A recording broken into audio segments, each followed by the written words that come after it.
என்பதை நாம் இங்கே புரிந்து கொள்ள வேண்டும்.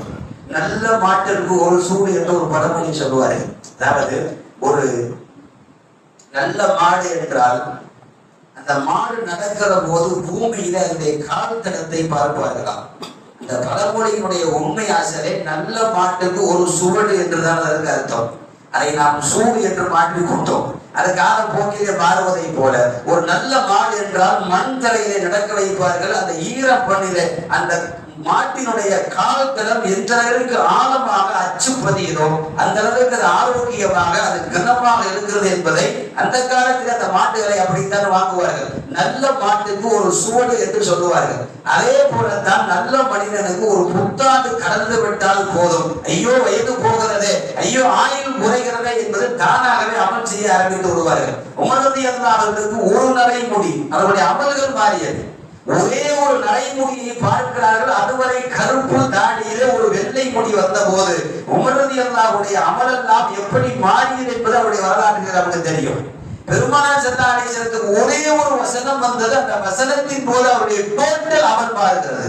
உங்களுக்கு தான் தெரியும், ஆரம்பத்திலே ஓதிய வசனம் இதுதான். இன்னபி கல்கி சமாவாதி வல்லர்தி வஹ்திலாஃபில் லைலி வன்னஹர் லஆயாத்தின் உலில் அல்பாப். இரவு பகல் மாறுவதிலேயும் காலங்கள் போவதிலேயும் அறிவுடையவர்கள் படிப்பனை பெற்றுக் கொள்வார்கள் என்று வந்த போது நபி ஸல்லல்லாஹு அலைஹி வஸல்லம் விடிய விடிய தொழுதார்கள். ஐயோ எனக்கு வயசு போகிறதே, எனக்கு ஆயுள் போகிறதே, நல்லபல் செய்ய வேண்டுமே என்று விடிய விடிய அவர்கள் செஞ்சுதாமல் இருந்தார்கள். இந்த ஆயத்திற்கு உண்டான அர்த்தத்தை அது இறங்கிய போது என்ன நடந்தது என்பதை ஆயிஷா ரலியல்லாஹு அன்ஹா சொல்லுகிறார்கள். பிலால் ரலியல்லாஹு அன்ஹு ஃபஜ்ருக்கு வாங்கலாம் சொல்லி விட்டார்கள். எப்போதும் ஃபஜ்ர் வாங்க சொன்னால் சுன்னத்தை வீட்டிலே தொழுது விட்டு தொழுகைக்கு வருகிற பெருமானார் அவர்கள் சஜிதாவிலேயே இருக்கிறார்கள். எந்த அளவிற்கு என்றால் பெருமானார் வரவில்லை என்று ரசூலுல்லாஹ்வை கூப்பிடுவதற்கு பிலால் அவர்கள் வீட்டுக்கு வந்து விட்டார்கள். வீட்டுக்கு வந்த போது பிலால் ரலியல்லாஹு தொழுகைக்காக வேண்டி நேரம் ஆகிவிட்டது, இன்னும் கொஞ்ச நேரத்திலே சூரியன் உதயமாகிவிடும் யா ரசூலல்லாஹ் என்று சொன்ன போது பெருமானார் ஸல்லல்லாஹு அலைஹி வஸல்லம் அழுத கண்களோடு எழுந்தார்கள். எனக்கு இந்த ஆயத்து எனக்கு நேற்று இரவு இறக்கப்பட்டது. அறிவுடையவர்கள் சிந்தித்து பார்க்க மாட்டீர்களா?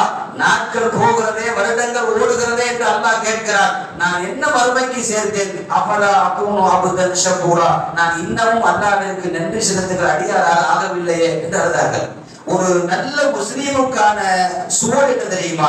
காலங்கள் கடக்க கடக்க மறுமை குறித்தும் மரணம் குறித்தும் அவன் சேர்மானம் குறித்தும் என்ன வைத்திருக்கிறோம் என்பது குறித்தும் கவலைப்பட வேண்டும் என்பதற்கு தான் ஒவ்வொரு புத்தாண்டும் நம்மை சந்தித்து விட்டு போகிறது. பெருமானார் ஸல்லல்லாஹு அலைஹி வஸல்லம் சொன்ன ஒரே ஒரு நபிமொழி உங்கள் சிந்தனைக்கு